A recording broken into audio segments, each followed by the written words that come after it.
Hello everyone! I know it's been a while, but my computer was broken and I got out of the habit, so it was hard to get back into this habit, if that's even what you could call it. Anyways, it is currently very late at night, but I wanted to get this out. I know last time it cut out abruptly, so I'm going to try to avoid doing that. I set an alarm for about 2.5 hours, and that's when I'll stop, and hopefully the recording won't stop before then. Now, last time, I know it's been a while, but last time we followed Finn, who was the vampire.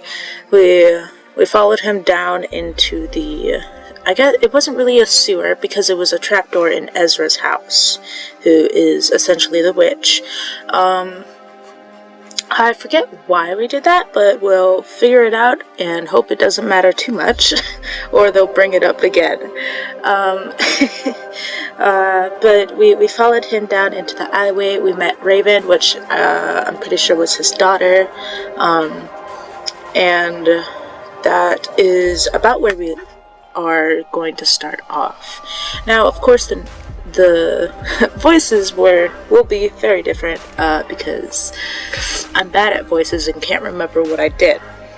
I will say, as a recap, we are going for his route here, which I forgot what his name was. How could I forgotten his name? I do remember the codex. I took a picture of it, so I will be reading that hopefully at the end of it. Alucard. That is his name. That's the route we're going for. Okay, yeah, so I guess we'll just get into it. Oh yeah, I might be a little sick. Please forgive me if you hear me sniffling and drinking water a lot. He gives another... Let's go back a little bit. Okay. Raven pouts, raising both of her hands in defense. I was joking, obviously. I like him already. Yes, we are playing a male character right now. It gave us an option at the beginning of the game, and I chose male for this. She offers me a little wave and rises onto her tiptoes to press a kiss to Finn's cheek. He looks at her with unabashed fondness, a small smile creeping onto his lips. Go say hello to Lux for me and be good. He runs his hands over her scorned scalp, and she swats at him playfully, scoffing much like a teenager would at an embarrassed parent. I'll do more than say hello. Bye, Chris. He gives another disapproving rumble, and Finn almost looks like he wants to chase her to administer another pep talk, but he stops himself. And with that, she's gone, the door slamming loudly and shaking in its frame. Finn groans, running an iron hand over his face as well as he walks to grab the whiskey Raven had poured him. She's interesting. She's your... He sips his drink. She's a pain in the arse is what she is, but I suppose she's my pain in the arse. Sorry, I accidentally right-clicked. My finger twitched. I seared her, so she's my responsibility. She jokes about me being her father, but I suppose I am, in a way. He takes a small sip of whiskey, savoring the taste for a moment before he speaks. Though I prefer brother, father just makes me sound so old. I mean, I would call you old. You're basically immortal, so I think anything above, 70 is old, and I think 70 is old. 60 is kind of old, but not there yet. His laugh is charming.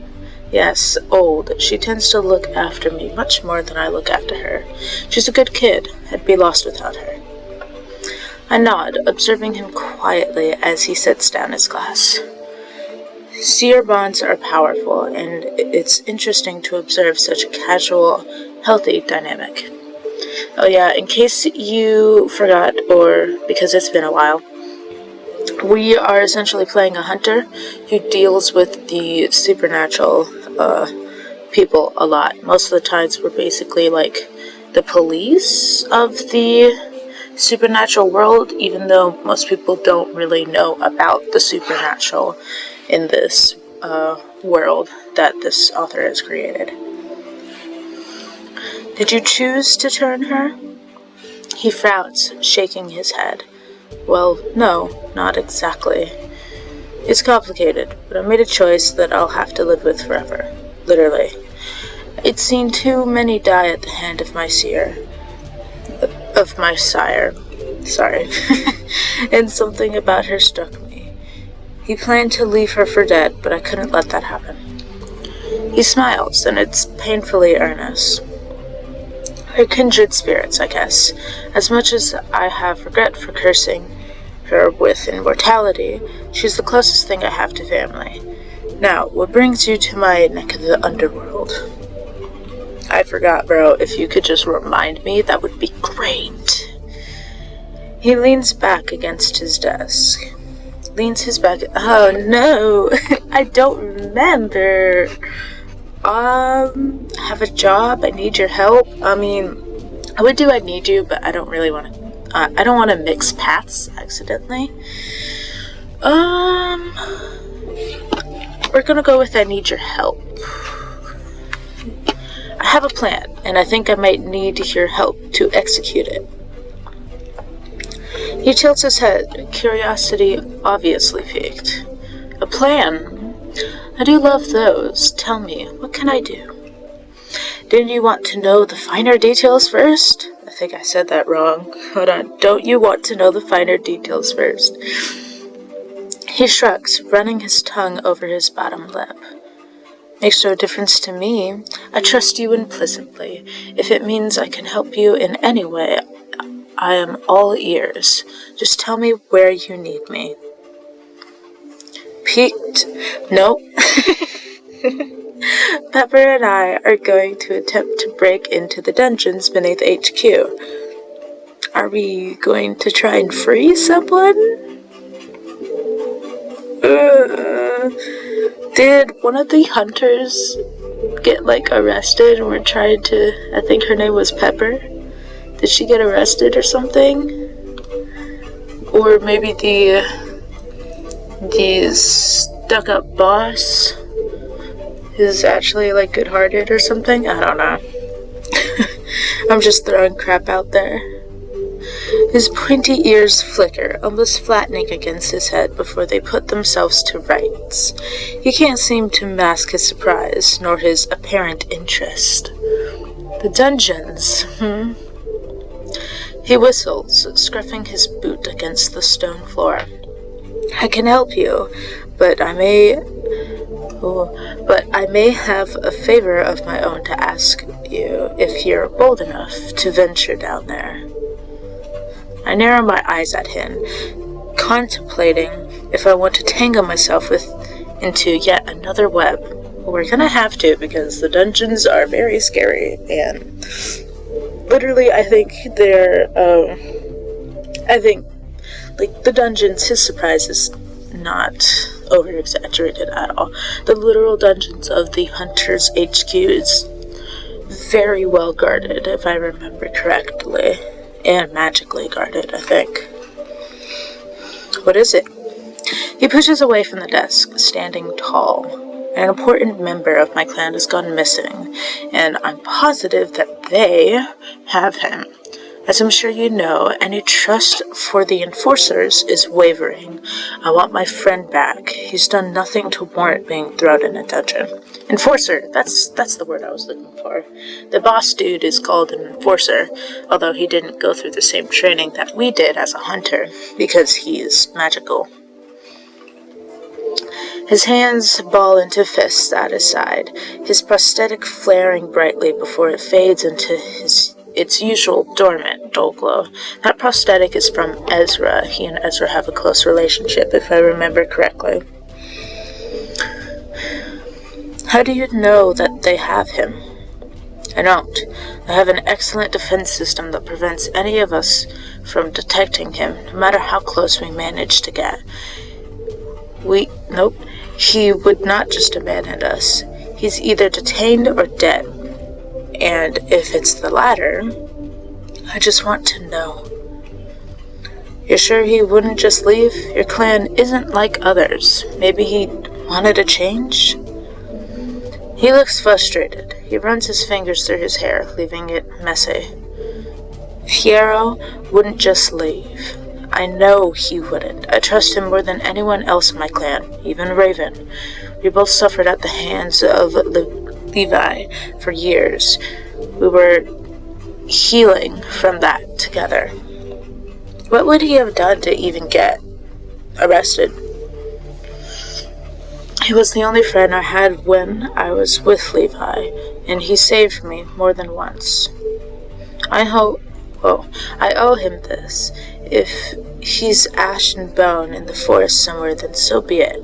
But if he's okay, then I must save him. The only family creatures like me have are the ones that you find, so I intend to keep them safe as long as I can. Oh, that's cute. I want to ask about Levi, honestly, because I'm curious. I'm hoping I can ask for both, but The information on Finn's sire is... Sorry, I'm just realizing that I've been pronouncing it Seer this entire time. I pronounced it Sire that one time, but I had come across it like 3 other times before then. I pronounced it Seer.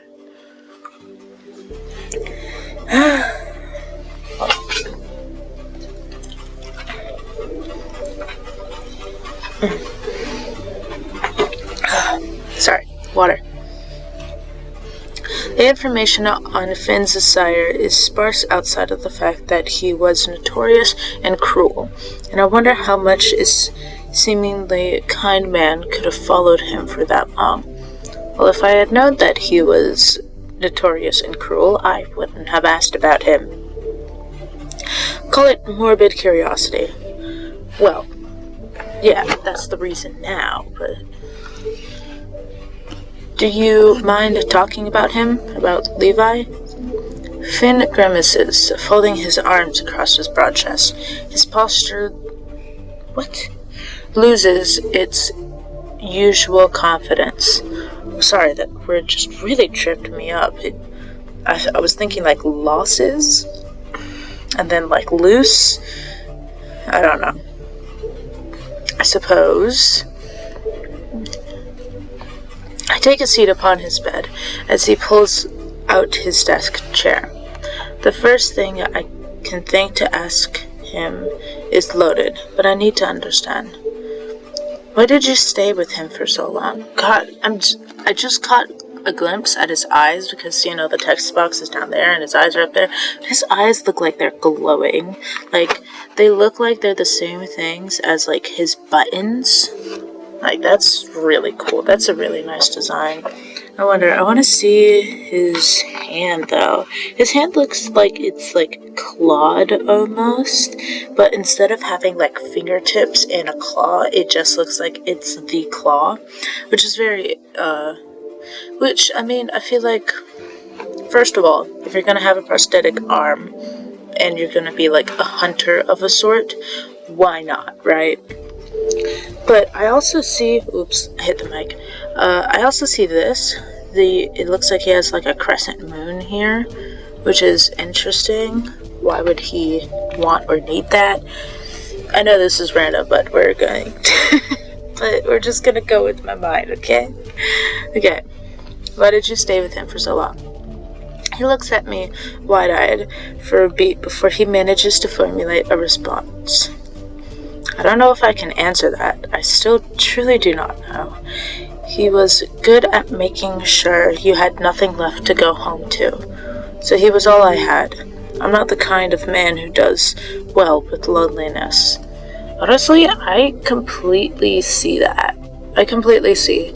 I mean, From what I remember, first of all, he's extremely close with his clanmates because he's like the boss of it, I guess. I can't find another word other than boss, so I'm just gonna go with boss until I can find another one. Leader, there we go. He's basically the leader of his clan, and he treats them all like family, which is it's a pretty good sign that he doesn't like to be alone, because he doesn't want anyone to leave. He wants everyone to feel at home and safe, and if they ever leave, they can come back type of thing. A very positive family feeling. So I completely see that he definitely wouldn't do well with loneliness. He looks like the type of person who would have like lots of connections, so that if a few of them fail, he'll have others to rely on. Which isn't a bad thing. I'm similar in a way, although I've gotten used to loneliness and I can deal with myself a lot better than I think he would. But it's good to have ties, especially strong ones, and it's good to have a safe place. And it seems like he's came from like a really hard background, and coming from a hard background and making yourself or the ones around you a better person for it is honestly the best thing you can do when faced with abuse. My mom did a similar thing.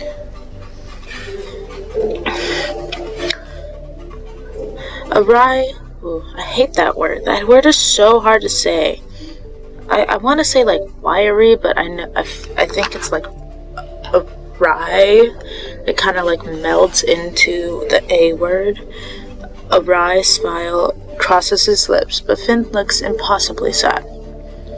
What does he take from you? What did he take from you? He swallows thickly, casting a gaze to the side. Everything. He took my fiancé, killed them right in front of me before he took my own life. I was an orphan, and I didn't exactly have many friends. Gabriel was truly all I had. He destroyed our home, all of our memories, even took my name from me as well. Whoa, I just added that. Even took my name from me. He took it all, and he did everything to make sure that I needed him. I followed him like a lost puppy for centuries. He took your name, bro? How does he... I mean, a name is just words. You can use whatever you want. Sure, he would have called you, like, whatever name that was. It might have been Finn, or Finn is your original. I don't know. But we're going to go with the assumption that Finn is his given name instead of his original. But I don't understand how you can do that. Like, if his name was, I don't know, Rocky or something, and this Levi essentially just started calling him Finn, of course he's going to respond to that, but that doesn't mean that he lost his name as Rocky. He can still tell others that his name is Rocky, but his sire calls him Finn. I don't understand how you could take a name like that, because it's just a combination of words and sounds. I don't know. Did you ever try to escape when you found others? He nods. Many times. I had a few periods of freedom, but he always found me. He tended to collect vampires with abilities like Fiyero and myself. Maybe to make up for the fact that aside from his advanced age, he was truly unremarkable. Interesting. When he says collect abilities... No, collect vampires at the village. Okay. I was very worried. And now, he's dead and you're free. You seem to be managing well for someone who endured all of that. Yeah, no kidding. He sighs, rubbing the back of his neck with his iron hand. I'm trying to shape myself into the man I always wanted to be, before the whole being undead thing. Interesting. That's interesting. I mean, a lot of people would change when faced with abuse, but it seems as though he's almost acting as if it didn't happen. Yeah, I mean, he's obviously being open about it, so I think he's, in a sense, accepted it as a part of his past, which is a good step. But I don't know. I mean, I feel like it hasn't clicked with him, essentially, that he is undead and that he will be living this life forever. And the thing, I mean, it's great. What he's doing is great. I fully support whatever he's doing because everyone loves him. And, you know, he's not going to be jailed, which is great. And trying to shape myself into the man I always wanted to be, which is fantastic. It's great that you wanted to be a good person, but you'll have to be doing this your entire life. Eventually you'll get tired of putting in so much effort. I like to think of, funnily enough, I like to think of lobsters. How essentially lobsters are effectively immortal. The only thing that kills them is other things, or the fact that they get so tired that they can't shed. They don't really refuse to shed. It's just that when they do, like, molt, they just don't have the energy to get out of their molt, and they end up suffocating and dying. Which is kind of how I feel the direction that he might be going. Because you have to think that you'll be living like this forever, forever, and putting in a lot of effort to people is great. But if you don't work on yourself, if you continue to try and shape yourself into something that you don't believe you are, eventually you'll get tired, and instead of being happy with who you are, what you are right now, you'll assume that you've never made it and just start going backwards instead of going forward, I suppose. And I feel like he hasn't realized that could be an ending, because he's doing great right now. I don't think he needs to shape himself any more than he already has. Trying to shape myself sounds like he's actively doing it when he really shouldn't be, because I think he's in a great place right now. I don't know. It's late, I'm tired, and I don't have a filter, okay? So I'm talking a lot more than I usually am. And I don't know. I like to think of the psychology of people, because I myself have difficulty dealing with others because of mental issues. So I just think of the psychology of people and how they react to certain circumstances and what could be better and all that good stuff. And I've just always thought of stuff like that. I just don't usually talk about it because I usually have a better filter. Anyway, we're moving on. I try not to dwell on things that happened to me. I was bitter for long enough, but I can't change any of that. All I can do is be the opposite of what he wanted me to be. Yeah. Oh no! I dropped my mouse. I was holding it in midair. Okay, let's not do that anymore. Let's just place that down. Yeah, as I said, it seems like he's accepted his past as a part of him, but he's using his past to become something else, which is exactly what I said. Basically, I hit the wrong button. I smile as I observe him. I register how comfortable I feel in his home. The thought of stepping into the den of a clan before all of this would have sent me on edge, but now... You're doing a great job, Finn. His mouth curls into an earnest grin. Thank you, Chris. I give you permission to kick my arse if I ever dare to step out of line. Hell yeah. You can count on me, man. I'll be right there. Duly noted. Ah, yes, I get to ask about Fiyero. Why do you think they would have taken Fiyero specifically? If you're so sure he's innocent. That's what I'm saying. He shrugs, clearly quite confident in his theory. Because he's valuable. He's an empath, a powerful one. If he saw something he wasn't supposed to, or even if they just managed to overpower him and get him alone. That didn't sound right. If he saw something he wasn't supposed to, or even if they just managed to overpower him and get him alone. Oh, I did say it right. Okay, that still doesn't sound very correct. I rarely let my clan members patrol by themselves, regardless of our supposedly stable relationship with the enforcers of this town. Tell me about it. But I was stupid, and Fiyero is a good sweet talker. Just like you. Must be something you get from Levi, huh? He sensed someone in distress in the woods, so I allowed it. Therefore, if anything has happened to him, it's my fault. Yeah. Finn prides himself on being the opposite of his sire, and I can see that this is eating away on him. Oh yeah, if we don't find out what happened to Fiyero, he will lose his mind. He'll start doing things he shouldn't be doing.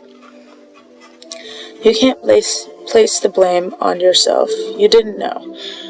I mean, he can't place all of it on himself. He can definitely blame himself because he allowed it. If he would have just said no and stuck with that, it wouldn't have happened. But his trust in Fiyero and Fiero's confidence in himself is essentially what got him in this situation. He's not entirely to blame, but he's the boss, and if an underling dies or fucks up, it's the boss's fault. Not entirely, because, if your underling sucks and just ends up walking off a cliff, then, yeah, they were an idiot and it's their fault, but you were the boss and you're the one who placed them next to that cliff, knowing he was an idiot. So it's not entirely his fault, but he's not out of blame. Plus, if he is as valuable as Plus, if he is as valuable as you say he is, his eyes light up when they meet, his fingers twitching upon the surface of the desk. And they could be using him, so he's alive. He's still alive. Yeah, a big part of that.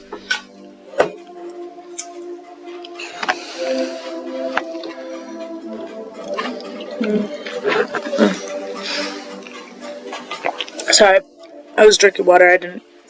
I didn't mean to click. I smile in return, tilting my head this way and that. Well-ish. He laughs, and I can't help but join him. So you'll check for me. I nod. I will.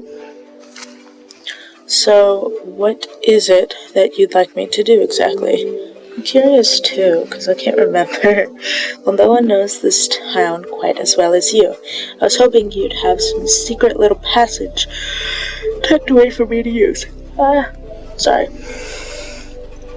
There are wards and other nasty little tricks in place to stop people like you, like us, from getting in. I'll worry about that. Now, about the passageway? His grin is wicked, and I think I have my answer. I'm your guy. Just say when, and I'll be there. If you need anything else, just come running. Okay, well, I only know of the entrance at Ezra's house, and I don't really feel comfortable barging into Ezra's house whenever I need you. Although you're always there with Ezra, so honestly, that'd probably be better. I bid Finn farewell, and now I only need to find one more friend. I saved the most stubborn till last. Are we gonna look at Alucard? Yeah. Alucard's a stubborn fool. Not fool. Alucard is waiting for me when I turn to the wolf. The wolf is this tavern, and I live upstairs. It doesn't surprise me anymore when I catch his eye across the tavern, where he's been nursing a mug of ale, clearly pouting. That the pout disappears when he sees me surely counts for something, though the way his lips thin instantly makes me think perhaps not. He gets up, movement slow and deliberate, and I remain by the door for a moment, wondering if, hilariously, he is somehow trying not to scare me. Took you long enough, was wondering if the bad shit got to you. What are you talking about, man? It just went out for a while. His grin is wry, but something about the flattened ears and the way he says it makes me think. Were you worried about me? Alucard scoffs immediately, into color to his face. No, just annoyed. Oh, I was hoping you would be. He blinks, his pretty eyes widening in surprise. Then, to my pleasant surprise, he looks away and mutters something inaudible under his breath. It sounds like dumbass, and of course, I rolled my eyes. Do you need something? Yes, actually. Alucard rubs the back of his neck and gives me a critical once over, frown deepening. Then he glances behind his shoulder at the sparsely populated tavern. The 3 or 4 people lounging about seem deeply engaged with their own conversations, but I nod in understanding. My room? Ha! Alucard barks a scornful laugh. Short, scornful laugh. So your superior can come knocking on the door and catch us? Not a chance. That's true. He has no sense of privacy, and he busted down my door, I think twice now, which is fantastic. Just great. Are you saying I'm trying to ambush you? He frowns at me, his tail flicking and then going still. His voice is low and steady when he answers. No, I'm not saying that, but I'm not keen on taking chances right now. Tell me you agree. As much as I loathe to abandon the promise of a horizontal, not a bare rock surface to lie down on, close my eyes and try to process the day, he's right. And if Alucard has any more information, any more at all, I want to hear it. I need to hear it. Alright then, where? The woods, not the graveyard? The deep dark woods where I stumbled across that nasty youngling no more than a day ago? Alucard rolled his eyes. Would you prefer the graveyard where those damn Woodridge twins can possibly hear every word we say? Not all the woods are dangerous. I would know. I live there. Now I ask that you trust me.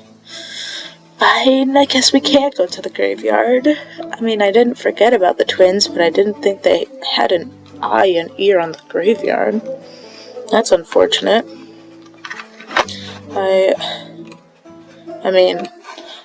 thought the graveyard was safe, because I had lots of conversations and epiphanies in the graveyard. Of course I trust you. I inclined my head in understanding and stepped aside, inviting him to take his leave through the door first. Alucard doesn't move immediately. He stays where he is, his arms crossed, and he regards me with a strange expression. It's not unreadable, but almost as though he doesn't quite know what expression he should be making. I've been there. Is something the matter? Alucard blinks, as though snapping himself out of a trance. He shakes his head and smiles, and it's strangely fond. Nah, let's go.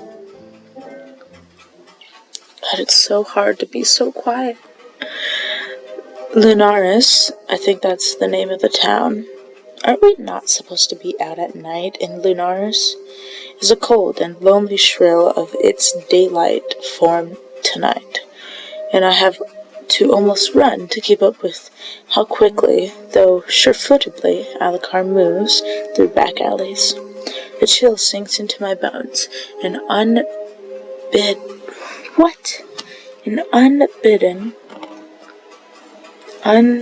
that's a B, right? B-I-D-D? Bidden. I don't know. I wish I wasn't here. I wish I wasn't following a half-werewolf into the dark unknown towards more mystery. Well, when you put it that way, it sounds really bad. Omen's confession is still ringing in my ears, as do so many other things. Omen, I think, is the, I forget what they call him, but he's like the devil creature. He has like a tail, and he's extremely, hot. Like temperature hot. He was the, I just remember his color, but his color was red on the home screen. Did you know that Omen is... Alucard shakes his head, his wolf ears flattening. Not here. No duh. Another turn, and we've stepped beyond the town's boundary. Trees... Wow, that word looks really weird. Trees loom above us, moonlight folding through the bare branches to afford us some light. Alucard leads me a little further away until the roofs of houses are barely visible, then turns to me. A little while ago I got into a fight with one of your hunters. He jerks his chin towards the town. Well, not one of yours exactly, I suppose I was gonna say, since you just got here and all, but one of theirs. Some bloke, don't even remember his face all that well. Alucard pauses for a moment, rubbing at his chin, almost nervously. His eyes narrowed, but then he shakes himself out of it and continues. It was during a full moon. I had, an argument with my sister. Didn't go well. You have a sister? He grimaces at the memory. Where is she? Is she living in the woods, or is she living in town? And when I transform, especially if I'm upset, my control isn't as good as it could be. But I know I didn't kill him. Would have damn well remembered that. If you ripped a man apart with your own claws and teeth. But when I came to, he knocked me out. I guess your hunters and your annoying little gadgets. Your enforcer friends were already swarming over us like hornets, but there was no blood, not mine, not his. That doesn't mean you didn't hurt him. Alucard gives me a look. Okay, smartass. The point is that he vanished. Poof. They, the enforcers, dragged me off to their fun little dungeon and kept me there for fuck knows how long. A week, I think, maybe more. And then they just poked and prodded me a bit. Then they let me go. Felt like they wanted to do more, like they had plans for me, but maybe it was too dangerous to just snuff me. I guess. I know too many people. Azura, Finn. But here's the question for you. What do you do when a creature hunts a hunter so bad he apparently isn't walking around anymore? Toss him in a dungeon. Press my lips together. Nothing pleasant, I know that much. Assuming the creature in question was allowed to escape with their life at all. But sometimes they are let go. Marks that are too delicately tied to the order of things to be freely snuffed, as Alucard had so elegantly put it. But surely, if he wounded a hunter so terribly, he would still have been in the dungeons. Perhaps Finn or Ezra paralyzed you for... Nope. What? Parlayed for your release? I don't know what that word is. I'm going to search it. I feel like it's a word I should know, but I just don't recognize its spelling. So I just don't know. Parlayed.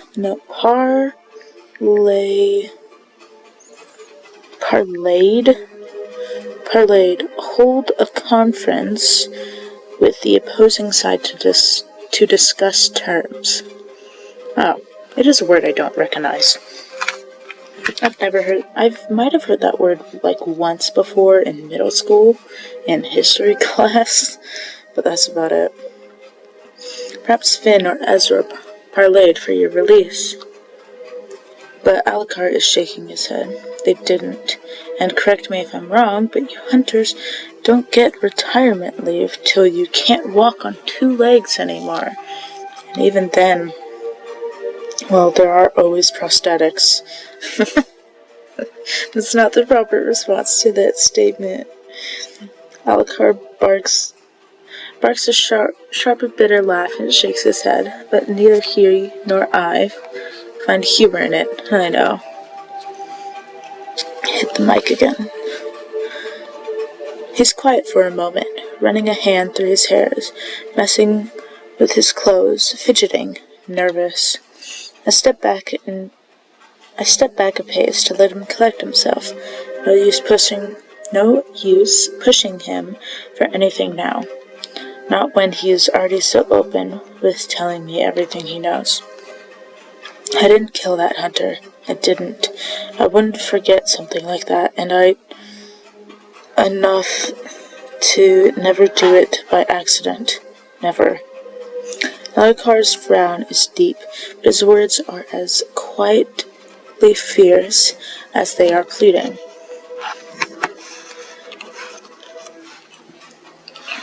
I believe you. I truly do. Honestly, he says that the hunter, disappeared. So I believe that he simply vanished. Like the ghost dude that I saw in the graveyard that one time.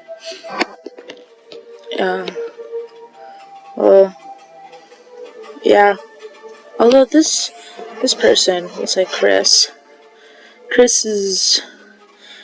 has got some, not prosthetic powers, but we'll say he has, a foot in the grave.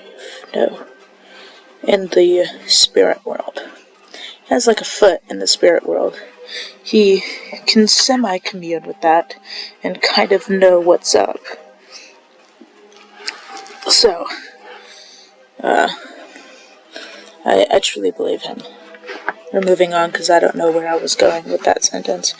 The words are easy to say and easier still that they're true. I know, rationally and instinctively, that Alucard tells the truth. And I'll make them believe it too, if you like.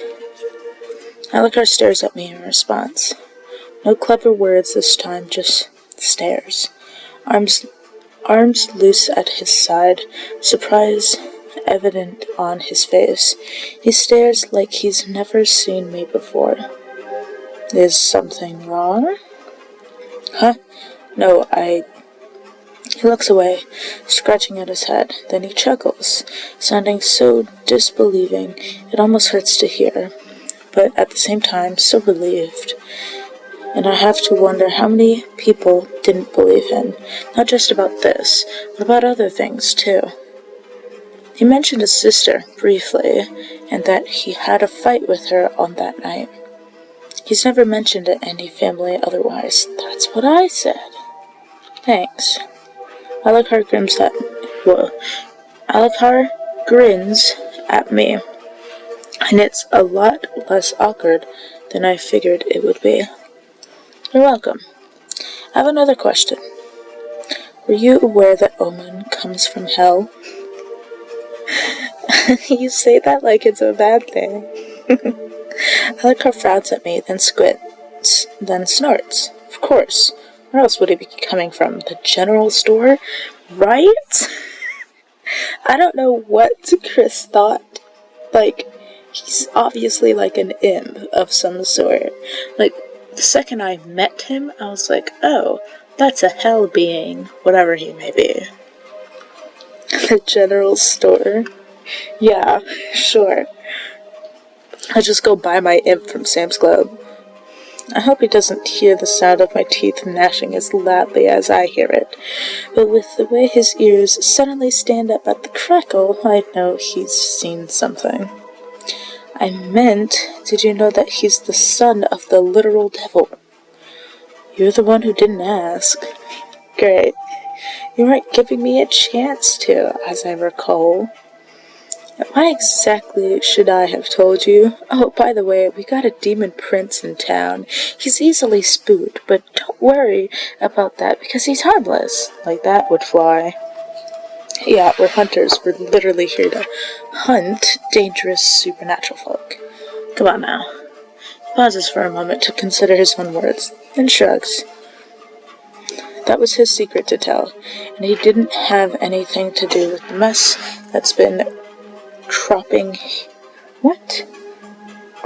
up around here, including that fact. Besides, Ezra was the one who chose to offer him a place to stay, same as he offered to help me, help Finn, help anyone who so much as looked like they needed it. Omen came to his store asking for aid. Why would he be different than any of us, than you, who he took in that night too? It's true. I can think of a few ways a hunter might be different from all those things, but I understand the spirit of it. Omen has good, loyal friends in this town. I understand. Alucard inclines his head in acknowledgement, his eyes sharp at the... It's more force than I've ever seen from him. Good. Then he chuckles and leans away, signifying that the conversation is at an end. See you tomorrow? Where are you going off to so soon? Back to my hovel before the big handsome vampire comes to scold me about staying out in the cold. What else? Excuse my noisiness, but you look like you've seen some hell yourself, not just the prince of hell. Ha ha ha ha. Yeah, poor Chris has been through a lot these past couple of days. I frown. I frown. Am I that obviously rattled? But now that it's been said, I do feel the building headache behind my eyes. Not from the ghost of Jane's alone, but from, well, everything. See? He saw a ghost. Alucard is staring at me again, tilting his head this way and that, and making a show out of squinting at me. Yeah, definitely look forward, fit for bed. Well, don't stray too far. I might need you tomorrow. I have a plan. A plan? Well, don't worry too much. I'll be a stone's throw away, whether you like it or not. When you need me, you need me. Until then, later. He disappears into the tree line, as sure-footed as ever, and once again I'm left alone in this damned forest. I begin to make my way back to the wolf, my mind reeling again, as it always seems to be these days. The music just built up got louder for no reason. Well, there was a reason, but though I feel hopeful, my plan seems plausible. The little team of misfit helpers I've managed to assemble,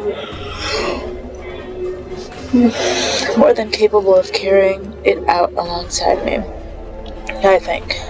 I smile to myself, feeling a little lighter. I feel lighter, not heavier. Are you sure? Then, a rustle, something moving in the tree line, a little too close to the edge of town for my liking. Oh god, I'm scared. Honestly, I'd rather wait and prepare myself. I stand my ground, quiet, as I try to get a feel for what I may be approaching. I can't get a read on its aura, but I think it's certainly not human. Then, it lumbers into view. It's hunched over and misshapen, with long, gnarly limbs that look out of place on its relatively normal-sized body. A single twisted horn grows out of his head, and I spot 3 eyes.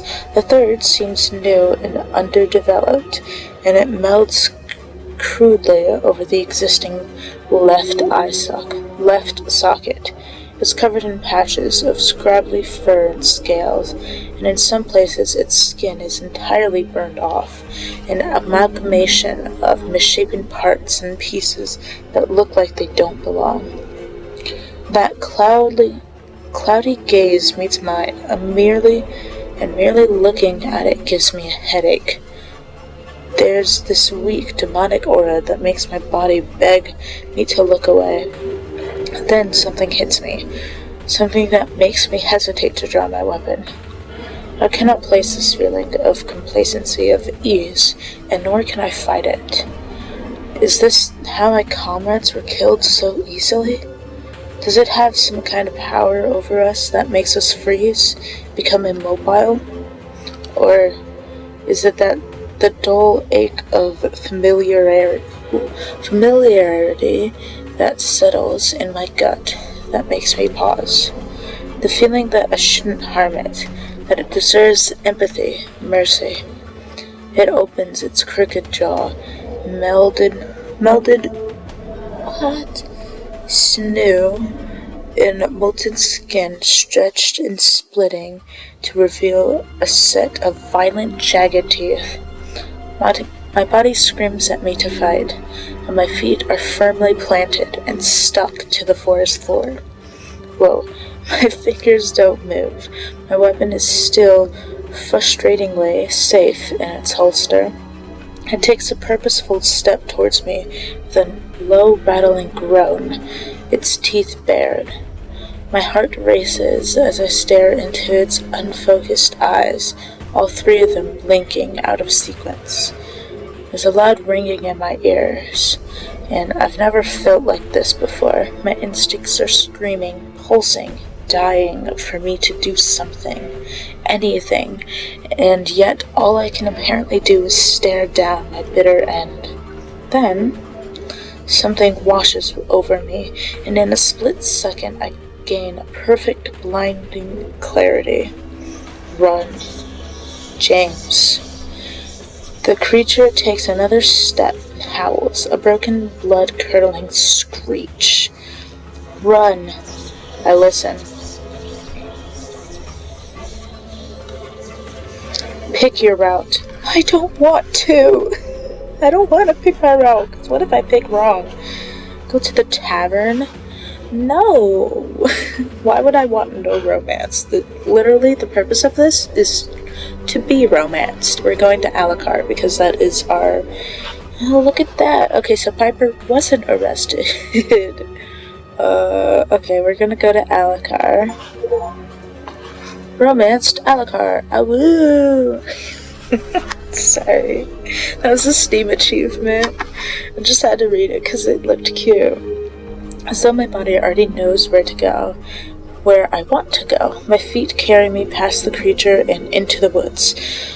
Honestly, I have no idea where he lives, so I don't know. I think we're just going to go there via movie magic.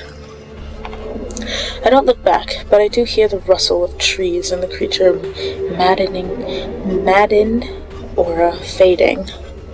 I'm trying to think of a better word than movie magic because this isn't a movie. I don't know. I can't think of any. It's retreating. The town is safe. For now. Do I just show up at his house? How? I run as fast as I can on my unsteady feet, the crisp, icy bush crunching beneath my boots. I try to remember the direction in which Alucard disappeared earlier, and he cannot have gotten far, could not have gotten far, sounds a lot better. Luck is apparently on my side because I turn a corner and find myself hurtling into a broad chest. Really? Whoa there, what's wrong? Does Arstow need a kicked? Who hurt you? Well, depends on your definition of hurt, because I was already mentally exhausted, and there wasn't any physical damage, but I definitely was scared shitless. And it was just like a thing. So yeah, go fetch. He grabs my shoulders, crimson eyes taking in my disheveled form. I wave him off, but he catches my wrist. I can feel a pulse hammering beneath his fingertips. I try to say I'm fine, finding myself adopting his aloof charm, or lack thereof, whenever I'm around him. But I'm not fine, not by a long shot. I saw it, the creature.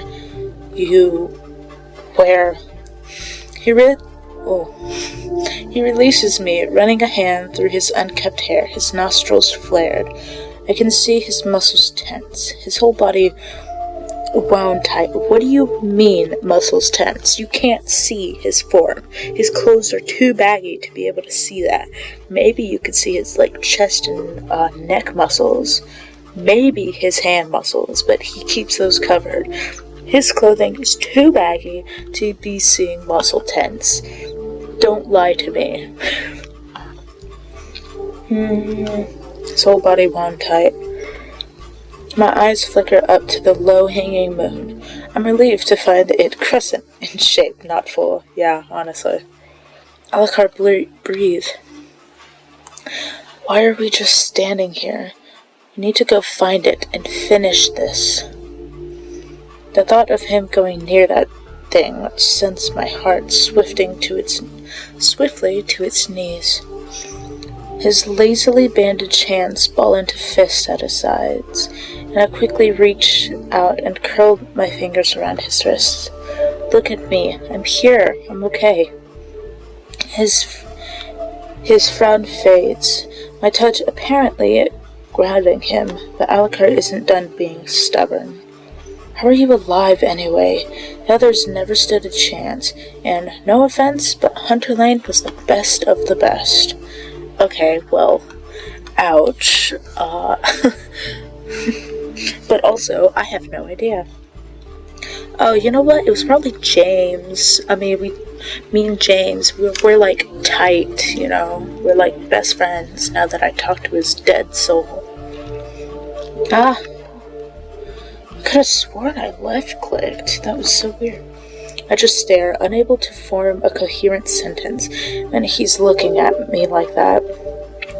Like he cares for me. Like he'd run off into the woods and right into that thing's claws if it meant me. Nope, if it meant he could keep me safe. You stupid, insufferable man. You... what? I get to kiss him. Let's go. Hell yeah. I watch his brow furrow, his both ears flatten against his skull. There's nothing around us but the sound of our heavy breathing and the rustling of the wind in the trees. His eyes are sad but fierce, and Alucard opens his mouth as if he means to speak. Before any words roll off his tongue, I quickly surge forward and press my mouth to his. He mumbles something incoherent and probably unsavory against my lips, his hands gripping my arms as he pulls me close. I pull away, gauging his reaction. Lips are still just a breath apart. What are you doing? I shake my head, my mind reeling. He swiftly shuts me up, his words turning to ash on my tongue as he kisses me with intent. It's quick, and when we break apart, he holds me at arm's length, His wild, darkened eyes study my features. The feel of his warm lips against my own lingers, and I smile at the deep shade of red that plumes upon his cheeks as he releases me. Hell yeah, we got a CG! He steps away, rubbing the back of his neck, his long lashes dipping as a wolfish grin spreads across his face. I'll hide the text box if anyone wants that. He looks handsome in the moonlight, strangely happy, maybe even the happiest I've ever seen him. What are you smiling about? He bites his lip, shrugging, and indifferent as ever. You, I suppose. Who knows? I huff a laugh, perplexed by this complicated man, but the warmth he makes me feel is unavoidable. It's new for him, I suspect. Alucard isn't one who offers his feelings openly, but every time we speak, I see something changing in him. He shifts back and forth, something between apprehensive and shyness. Not his usual mix of snark and indifferent, anyway.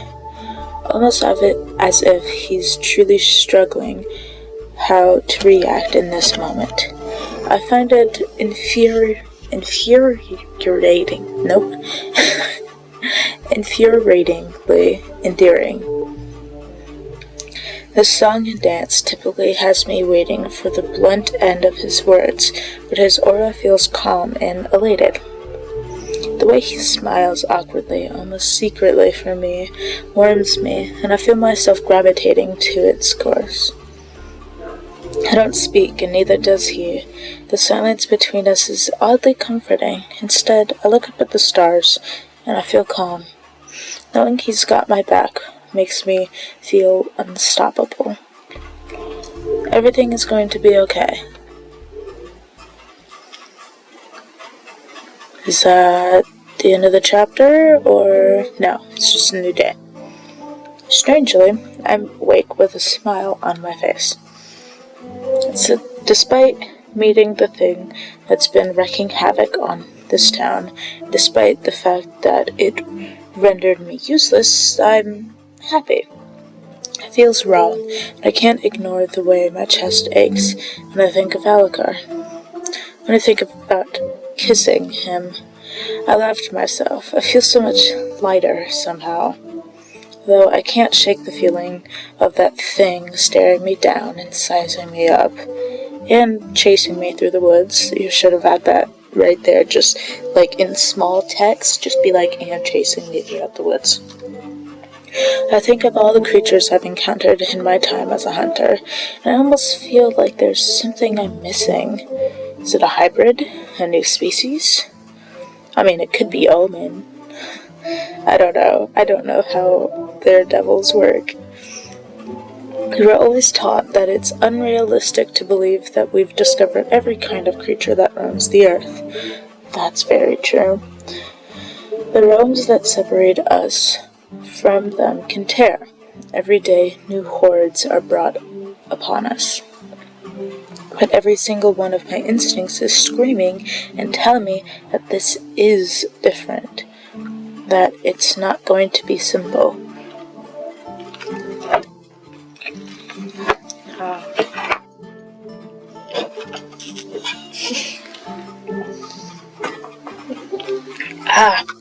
Dang it. I'm like halfway laying down and trying to drink from my cup.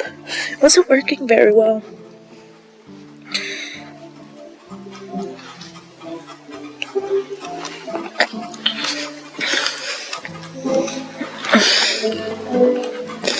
With great effort, I dragged myself from the relative comfort of my bed and stare out over a surprisingly sunny Lunaris. I take my seat at my desk and decide to take a moment to observe the stolen notes that Ezra had kindly handed over. Oh gosh. Okay. Alright, let's read this, or at least try to. Some of this cursive looks a bit loose. unless I scan them, and it's jarring seeing a truly talented witch being so completely and utterly perplexed.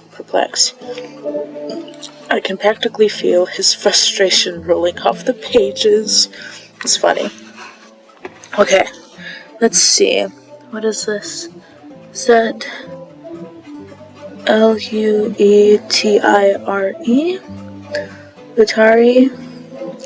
Utari consumed everything.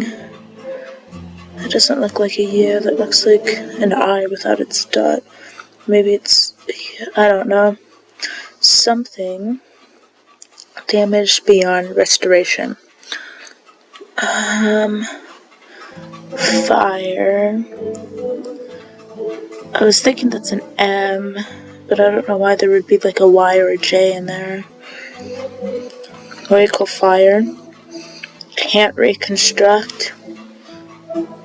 Nice. And skeletal flower is crossed out. Doesn't work.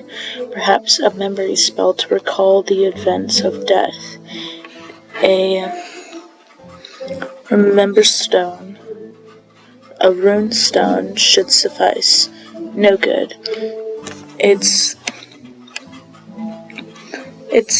as if, why did they, oh, I see, okay. It looked like they put like a print S at there, but no, they just like accidentally curled it right here. It's as if the body doesn't remember the soul's essence at all. A creature that treats on life force? That's treat. A creature, yeah, it's so strange. Yeah, that sentence is weird. Perform ritual on crescent moon. Scrying a fair. First out, but at this point, I've exhausted my Astius with the corpse. I'm assuming like magic. And she deserves a burial by now. Who is she? Used an extract from the flowers and a spell to ascertain she was terrified before her death, but nothing more. Can't even tell if it's a death by burning or other injuries. I'm stumped. Oh. That was really difficult. I already read this. Okay. Great. It's live fire. It is an L. It's Live. Live fire consumed everything. Oh, muscles. That's an M. Muscles damaged beyond restoration. Magical fire. MAG, but it's not close there. Magical fire. Can't reconstruct.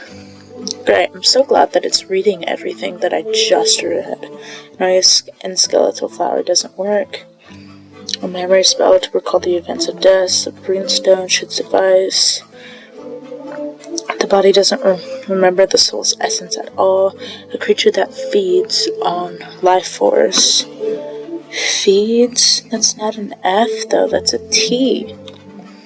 Perform ritual on crescent moon, scrying's a far shot, but at this point I've exhausted my options with the corpse. She deserves a burial. Use an extract of flower to ascertain. Die. She was well terrified before her death, but nothing more. Then finally the page torn where he's pressed so hard with his quill. I'm stumped. It doesn't look very torn to me. The complete lack of an intact body would have certainly made his job hard, but a witch of Ezra's skill can cast many spells to determine the cause of death, but all he encountered was failed spell after failed spell. I set them aside. I have no time today to delve any deeper.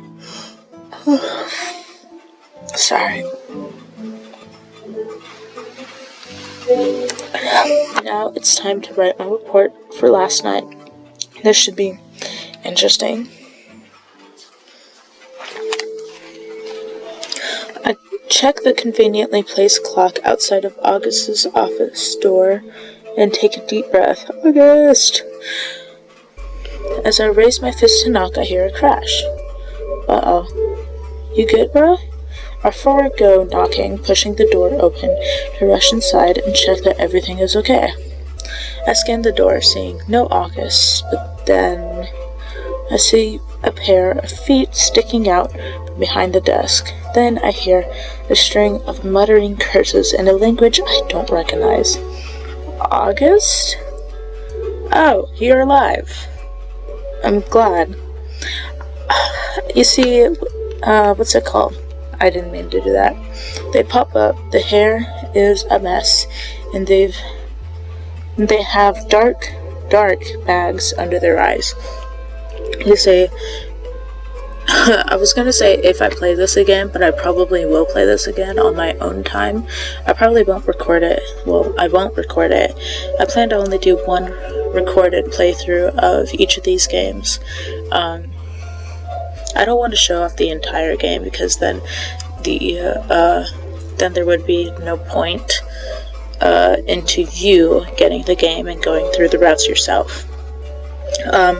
But when I play this again, I would probably go, when I play this again, I'll probably do August's route, and then I'll probably do Finn as well, and then maybe I'll go for Owen, maybe.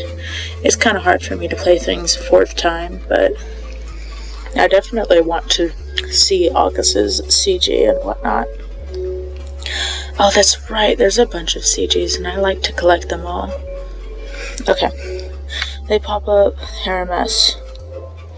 Chris, is it 9 already? Maybe?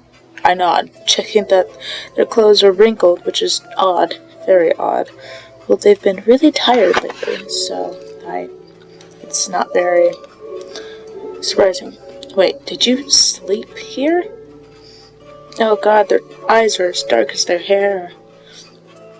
They let out a quick, sharp burst of laughter that seemed suspiciously nervous. Did I fall asleep in my office? Don't be preposterous. I stare them down, unconvinced. August. They cover their mouth with their hand, coughing quietly. Yes, I did. I had a lot on my mind.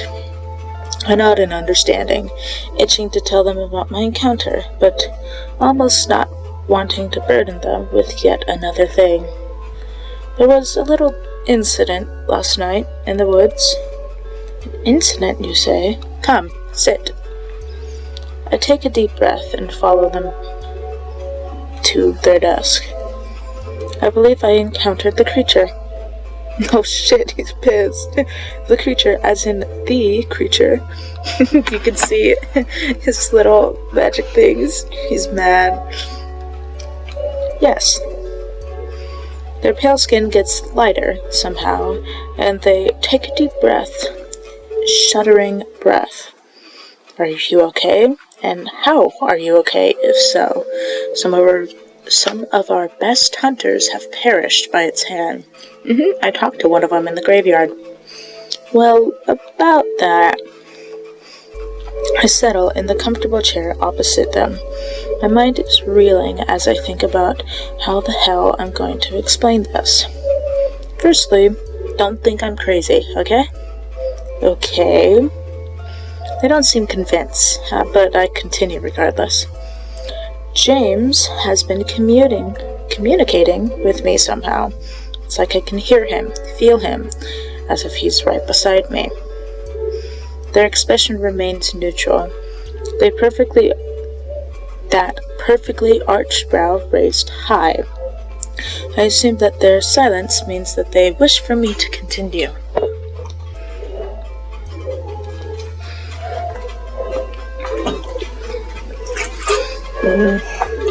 My water bottle's about half full. It's happened a few times, the most recent being last night. I'm pretty sure he's the reason I'm sitting here right now. He snapped me out of whatever thrall that thing had me under. They processed what I've just said with an unreadable expression, and I wait, with bated breath, unable to get a read on their aura. Are they going to laugh in my face? Tell me, I'm insane? Tell me I'm insane? I see. Well, I'm glad that he decided to help you, Chris. Yeah, To think what might have become of you had he not, I'd rather not imagine.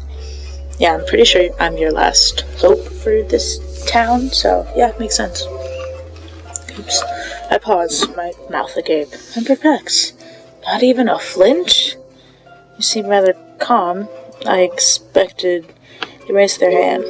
A lot of things that happen in our world are out of the ordinary, and we can't possibly explain every unusual occurrence. Ghosts are simply not the strangest things we deal with. There have been many recorded cases of people claiming they've been contacted by the dead. If Hunter Lane has somehow managed to communicate with you, then so be it. We can question it and attempt to understand it, if you wish, but consider that statement, deciding that yet another thing to add to the list would be an hindrance to all of us. Thank you. Yes, we don't need to touch on every random and weird thing in this. We just touch on the important things and talk about the random later. If it's even, still relevant. That won't be necessary. You felt fine during all this? Nothing ails you when you experience this connection? Well, if I remember correctly, the last time we talked to James, we passed out for an entire day. Literally missed an entire day. And he came in bursting into the room, saying that we missed our scheduled report the last day, and we're like, what? So, no. I grimace, and August notices. You do well to tell me, Hunter Green. Yes, I wasn't sure if the last name would come up, but yeah, our character's name is Chris Green, which I use for all of my characters. If it's male, I use one S. If it's female, I usually use two S's. I've been getting headaches, pretty intense ones. There's a lingering ache in my temple almost constantly, and it flares up whenever he's near. They press their fingers to their lips, looking at me thoughtfully. Then they rise from their chair, walking to stand over me, wriggling their fingers in my direction. May I? Yeah. I don't know. Oops. I don't know what you're gonna do, but yeah, sure, do it. You don't mind. I nod, trusting them to do whatever they have to do. Just close your eyes. It won't hurt. I don't believe you, honestly. I oblige, and I feel a distant crackle in the air. The smell of ozone thick in my nostrils. The hairs on the back of my neck and arms stand, and I dare to peek at my enforcer. Their eyes are closed too, their hands hovering carefully above my head and glowing a vibrant aquamarine. Closed. Oops. With a quiet grumble, I heed their instruction. A moment later, I hear them puff. You're fine. No damage detected. I open my eyes, watching them sit back against the desk. Thank you, August. I should imagine it's rather unnerving that happened, though. I do hope he's at least polite. Oh well, minus the headaches, he's not too bad. He was a fine hunter and a valued friend of many, including myself.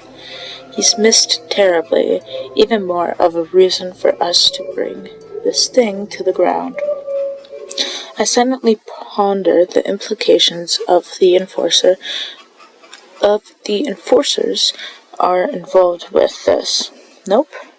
I silently ponder the implications if the enforcers are involved with this. To think what it would do to Harry if the very agency runs ended up being responsible for his husband's death. Who's Harry? I can't remember. I'm moving on. We'll read it at the end. Oh my god. That sounded so real. I thought someone was knocking at my door. I was like, who the hell is knocking at my door so late at night? It's so scary. Everyone in my family knows I'm scared easily. They all knock so softly on my door. And I usually don't answer because I'm in headphones anyways. So I end up walking in anyways. And dang it. I enjoy sound effects, but like, that was just really aggressive. A loud knock interrupts my train of thought, and August throws me a look. I suddenly seem uncharacteristically nervous. Oh, Harry is his boss. I tilt my head and question. It's time I made amends. Come in. Oh, what's up, Piper? The atmosphere immediately grows tense, both of them making a point to look at me and nod at each other. Yeah.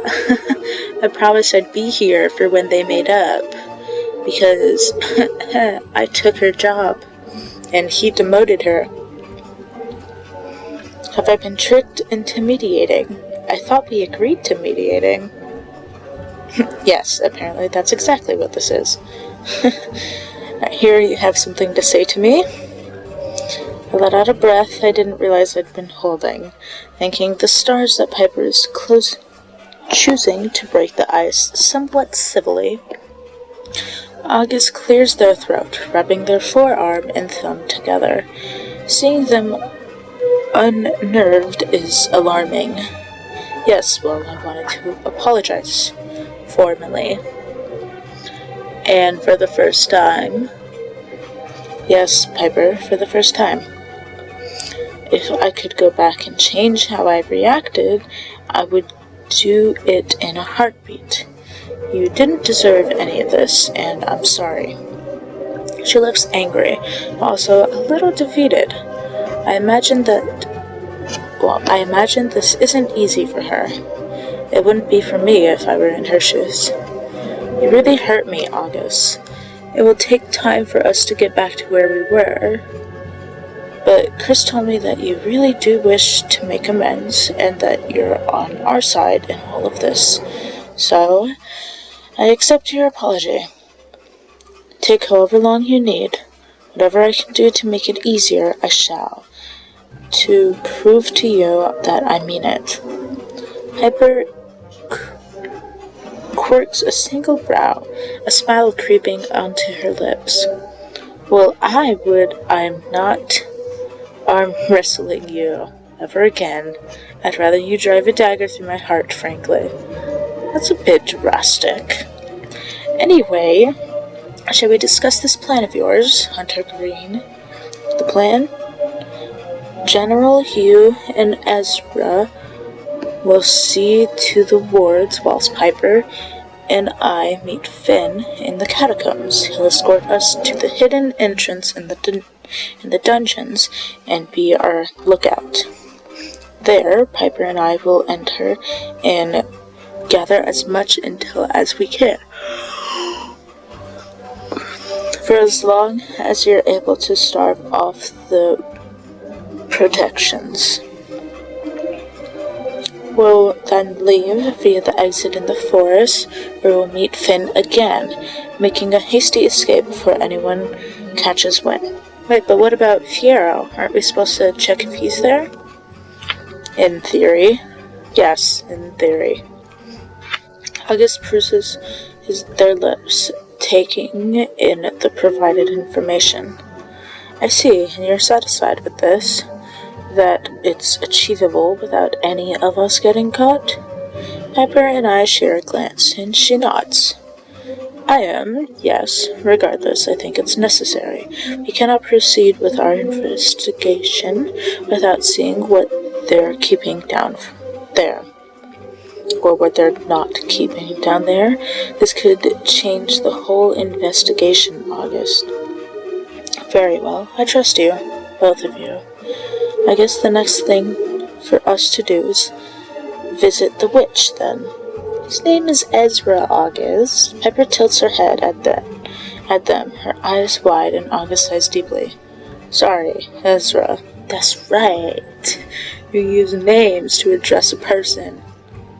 Well done. You're getting there. Just try it without the attitude next time, yeah? I'll wait for you at the entrance to the Kazimari.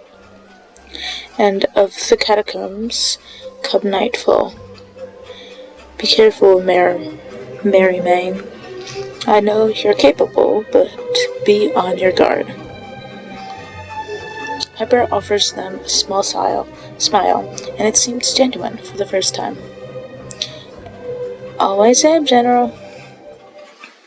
No, shoot. Okay, I thought we were gonna have a little talk with August, but whatever.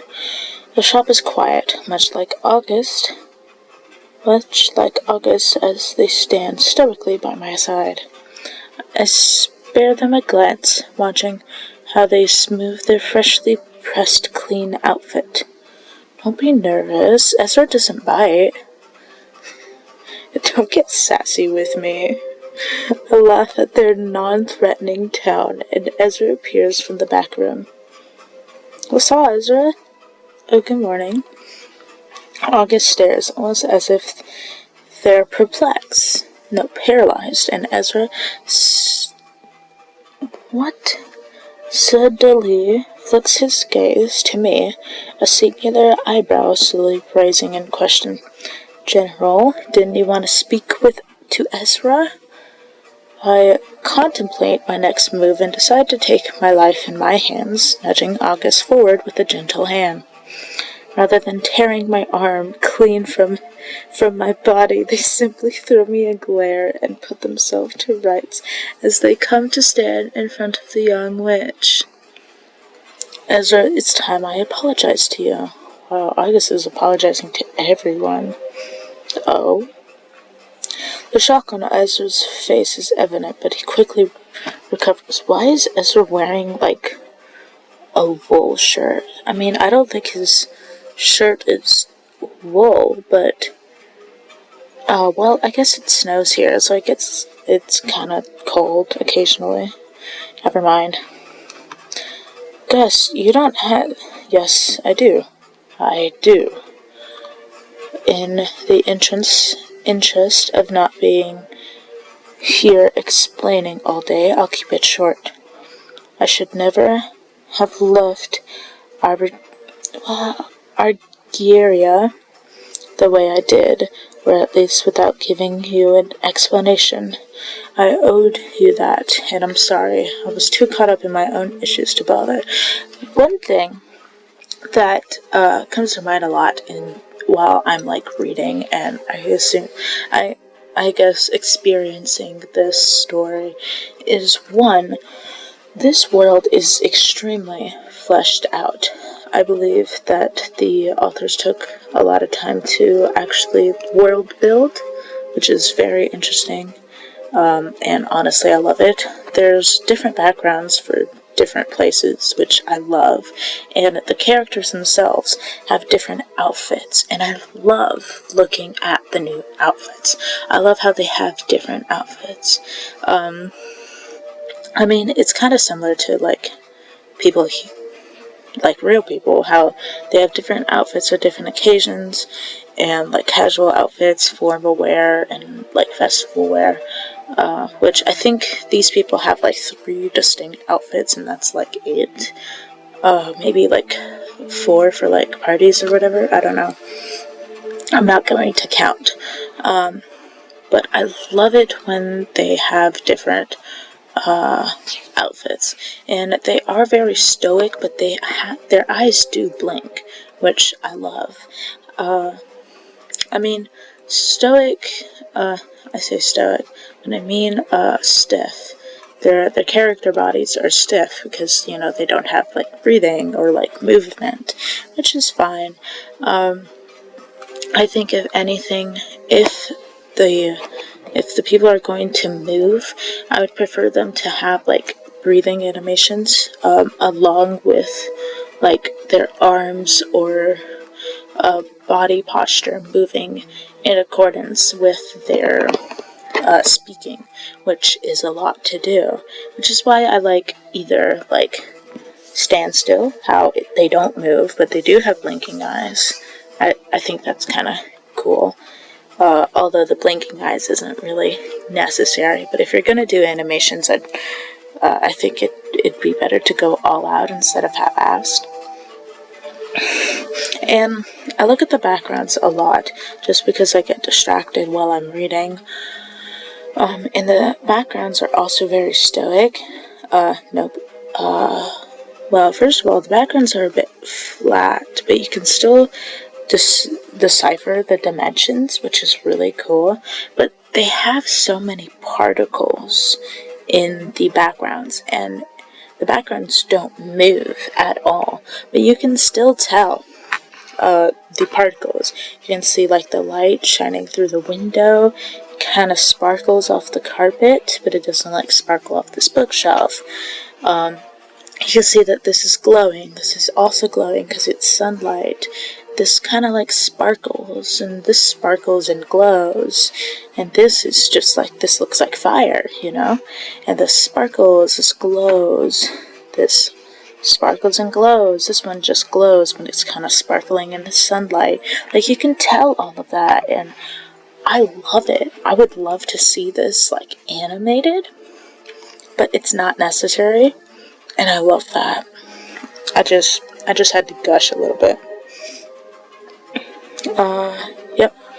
And I certainly shouldn't, Codex, and I certainly shouldn't have treated you the way I did towards the end of your time under my tuition, nor the time in which we've coexisted here. You know what Oberon and Lady, that's a D, Dahali, yeah, were like. They always made comments about how you were surpassing me and how disappointed they were. That's because you taught me. I'm powerful because of you. I wouldn't be half the witch I am today if it wasn't for you. I continued my studies long after you left, all from your books. August looks like they don't quite know what to say. Colors rises to their cheeks, and they quickly avert their gaze as Ezra continues. Your skills remain unparalleled, and your parents were fools not to see that. I still look up to you, could still learn from you. My healing is still something to be desired. Well, you can't be good at everything. They share a smile, and August looks like a different person. They stand a little taller, like a huge weight has been lifted. Making amends suits them. I accept your apology. I should never be blamed. I should never have blamed you for the insecurities my parents planted in my head. I can't take back what happened, but we can move forward. We can, we will.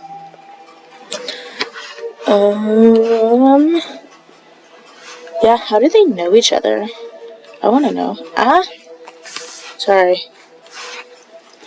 What was it like growing up in Argyria?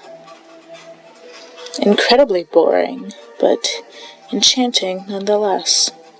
Perfectly summed up, there was nothing very special about it, but it was strangely charming. The only interesting thing to do there was learn magic. Witches would flock there to learn at the academy Augustus' family ran. Some of the finest witches in all of Escaria taught there, including Gus. Ezra becomes wistful, a fun smile crossing his lips. August, less so. True to their nature, though, they roll their eyes at the compliment. I'm hardly one of the finest. Liar. I was honor to have you as my guide, no matter what you say. My family couldn't afford the tuition, but Gus saw something in me and took me under their wing. Anyway, I fondly remember the look on your mother's face when you told her you would tutor me free of charge. August grimaces, but their smile betrays them. I do miss making Mother angry. She was just annoyed that everyone could see that people are able to flourish outside of her precious academy. Dada. Linares. What made you both move here? Harry had visited my parents' academy in search of new recruits, strictly witches. I no longer saw a future for myself in Agaria. My parents had all but disowned me, and it felt good to be needed. The promise that I might do some good if I took up a position in the Enforcers was too perfect to pass up at that point in my life.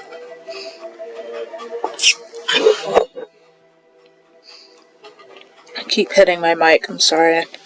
My mic is, well, I have headphones, and the headphones have a mic protruding out from the left side.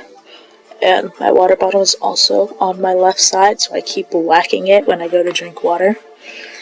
And my right hand is like holding my mouse, so it's kind of like anchored, but my left hand is like free to do whatever it wants, so I keep hitting my mic because my left hand is on the left side, so it keeps just hitting it because it keeps moving. Ezra clears his throat. Do you regret it? Leaving? A pause, but just a quick one, and August answers confidently. No, but I regret how I left. How I left my friend down there.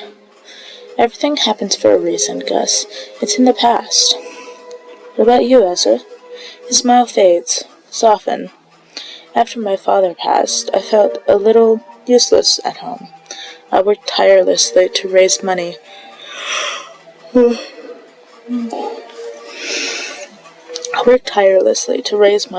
To buy my own shop. I just wanted to help people, like he always did, in his own way. Magic was really the only way I knew how, and Linares just happened to be the first place where I might be able to afford a fresh start. I'm so glad things worked out the way they did. Though things may not be perfect, I found family here. I'm so glad that you were able to resolve your issues. It's nice to see you both like this. Thank you, Chris. I'm glad too. Now, shall we discuss the plan? I'm pretty well versed in the wards, on the wards that they use, so with the both of us, I doubt they stand much of a chance. Ezra scoffs. Trust me, they don't.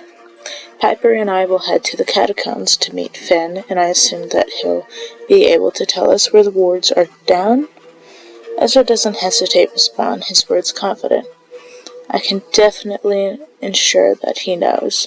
Our connection is very strong, specifically mine with his prosthetic. Yes, strong.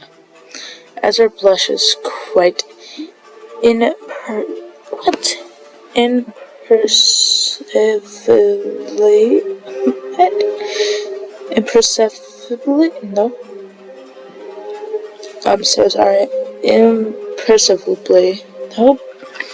I know that word, I just can't say it right now. Imperceptibly. Whatever. Close enough. And averts his gaze. Gus, please. Oh, sorry. Did I make you uncomfortable? Like, say, me having to watch you fawn over Casimiri nightly? Point taken. Anyway, back to the plan. Have you heard from Harry at all since the night of the last murder? He's been around, though he seems to be avoiding me. He's keeping to himself. I cannot label that as suspicion, though. The man did just lose his husband, but I'll keep an eye on his whereabouts. I don't think we won't have to worry about him looking for us, though. He's distracted. So we're good to go then? They share a look and nod in unison. I'd better get going then. I'll need to get my armor and weapons from the wolf. Ezra hands August a crumpled piece of parchment, and they nod once, getting to work gathering whatever ingredients Ezra has written down. I know you don't need me to tell you, but be safe. Let us know if you're okay as soon as you can. I will. Tread carefully. Don't let them catch you. I have faith in you, Chris. Yes, General, thank you. Oh, God, that was disgusting. Sorry. I head back to the wolf to prepare myself, now fully knitted in my armor, my weapons safe in their holster. I begin to slowly make my way towards the main entrance to the catacombs. The air is chilly, and the sun is already low in the sky. Ooh, okay. It's almost 2 hours, so I'm actually going to stop there so that I have time to read everything that I want to read in the main menu. Nope, in the codex. Because there's a lot to read, I would assume. Mini stories, that's interesting. Let's see, I took a picture, so I'll have to go into photos. Let's see if I can find it. I could just read it all again, but let's see. There it is. Okay. Okay, Codex. So, I've already previously read I've already read Hunters, Witches, Vampires, Enforcers, Demon, Chimera, and Safe. I guess I didn't read anything else. Okay. So, James William Lane. Name, James William Lane. Deceased. Rank, General. Location, Lunaris Iscaria. Specialization, Combat and Weapons. What? Khopesh? Ooh, that seems interesting. What's a Khopesh? Khope.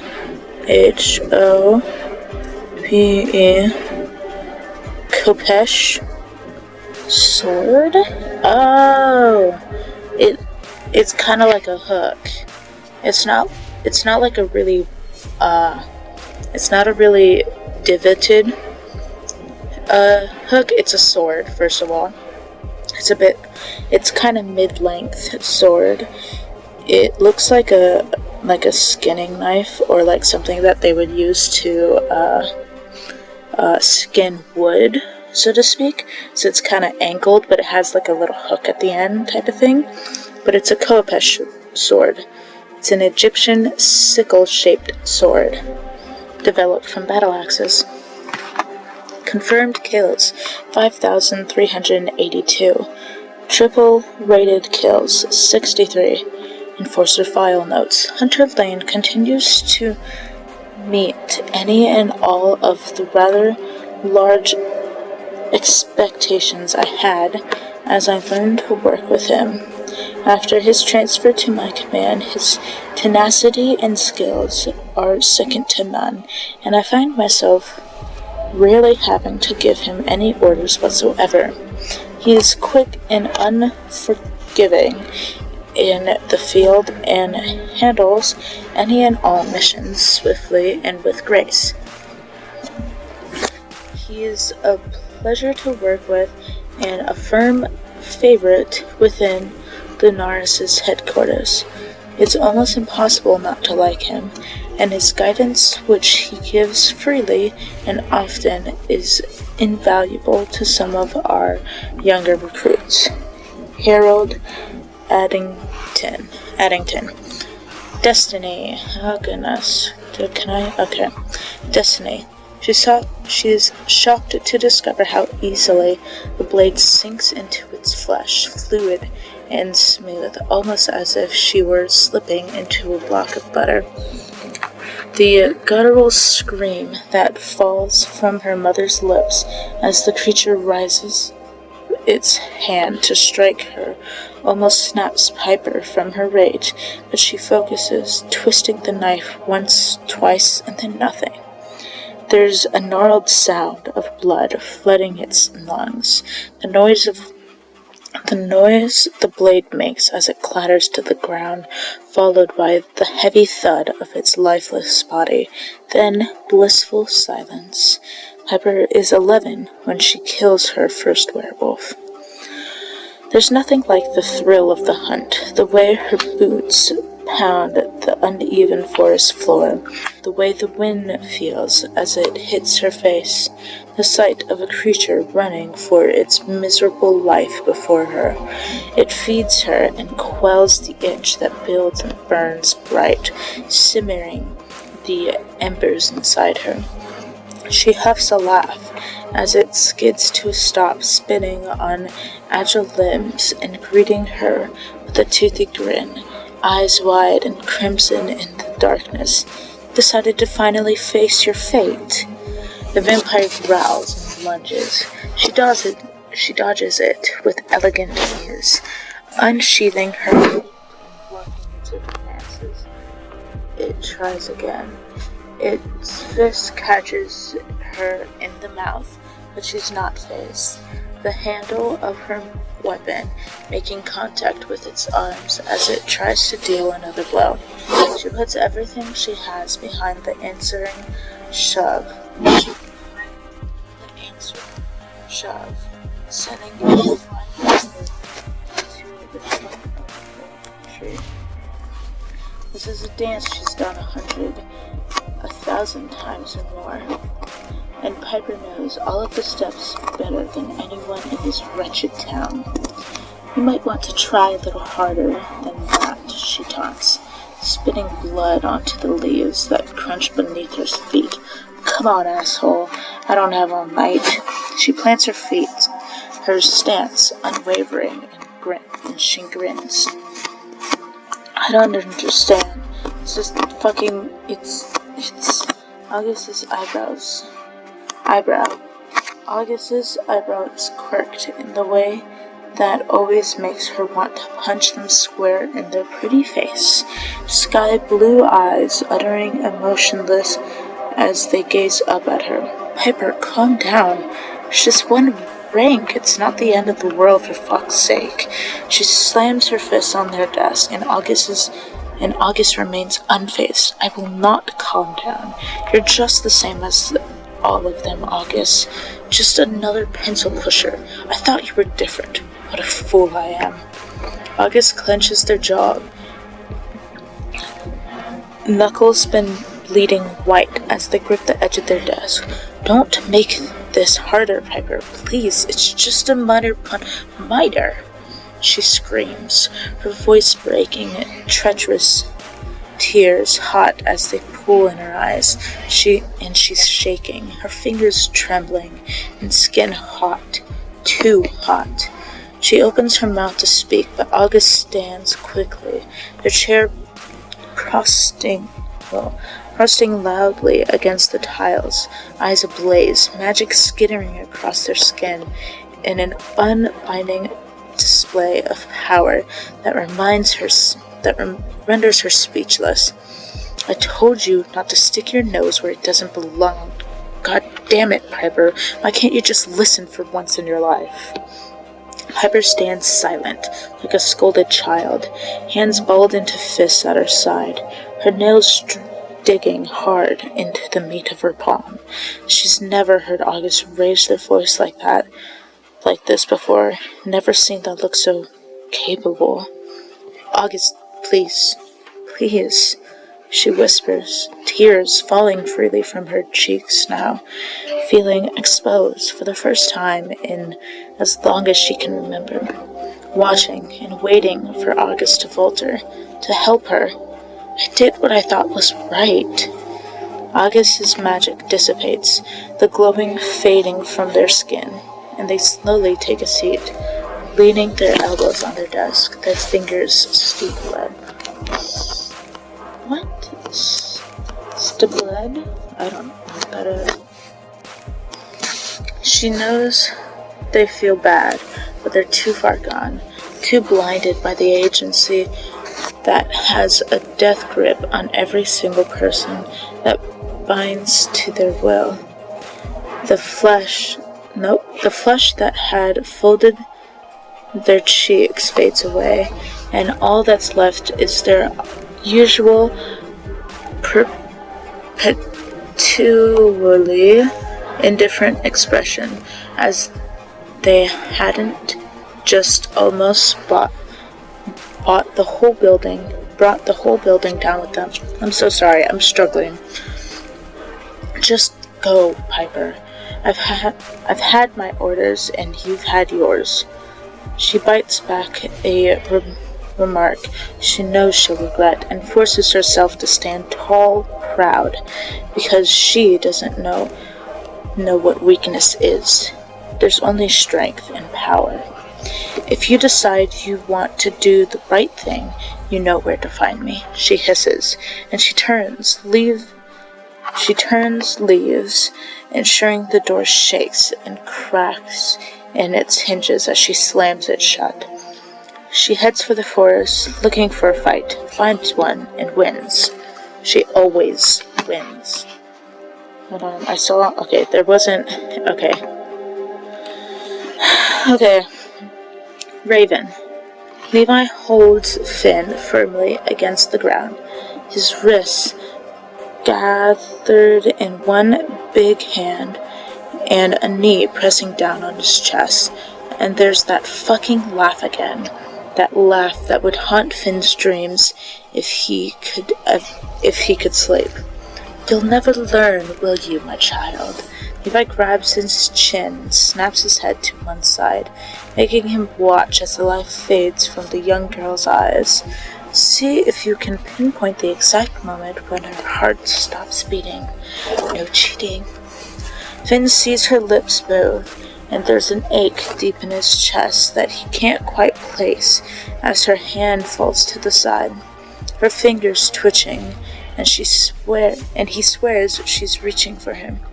Let me go, he hisses, finally mustering the strength to push his sire away. Levi rolls his eyes and stands, slowly dusting off his coat and adjusting the high collar of his expensive shirt. They mean nothing, Finn grinned. They're here to serve us, to sustain us, nothing more, he says, kicking the girl's hand aside as he passes. You'll remember that one day, and you'll once again become a worthy heir. He turns and begins to walk towards the bustling street where they found her, leaving Finn standing alone before Finn cries out, Then why me? Why am I still here? What was I worth saving? Why do you torment me? Levi scoffs and appraises him for a moment before he turns and carries on walking, his hands stuffed deep into his pockets. He shouts over his shoulder, I was foolish enough to think you'd be like me, and yet all you do is disappoint. Maybe I should have left your boy live instead.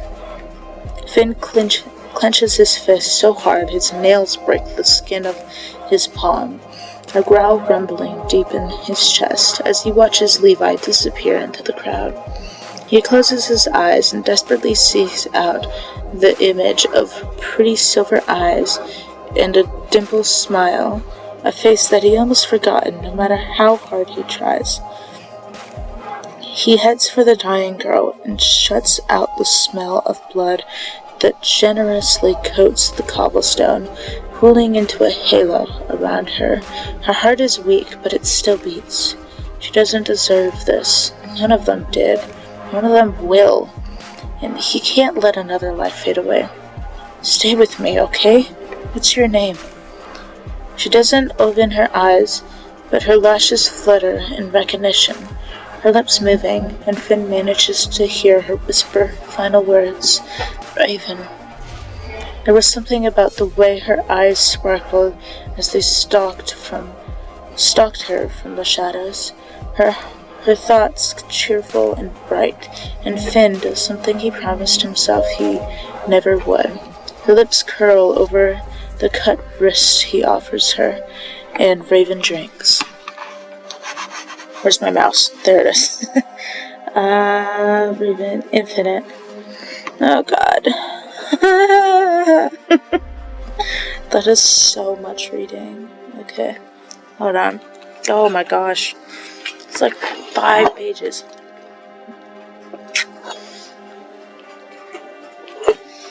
Infinite section is infinite. Okay, here we go. Infinite. Finn laughs as his head connects with jagged stone, and he's too far gone to care about the sting or the gentle throb that settles at the base of his skull. Not when he's in Gabriel's arms after they've suffered so long apart. Is it Gabriel? Oh, I said that wrong. My bad. Gabriel kisses him with fervor, a hand in his hair and another at his hip, his fingers digging in hard enough to bruise. It's exactly what Finn needs to feel.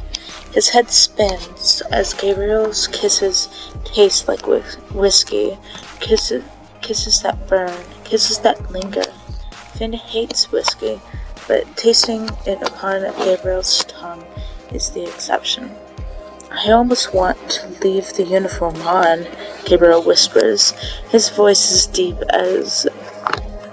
and as pleasing as it always is, and always has been. Finn bites his lip as clever hands find the hem of his jacket and tug it free from his trousers. I'd rather you didn't leave it on. I don't fancy being naked in a filthy alleyway, he chuckles. We absolutely cannot wait until we get home. I cannot. Gabriel purrs, reaching to cup Finn's face, almost delicately, like he's this infinitely precious thing, something cherished. I missed you too much. Pretty silver eyes burn into Finn's gold, with a look that conveys everything he's thinking. His thoughts always written all over that impossibly handsome face. His happiness is evident in his dimples when he smiles, and Finn comes to the conclusion that life can't get much better than this. Gabriel, he says, whispered, the word latched with love and unwavering devotion.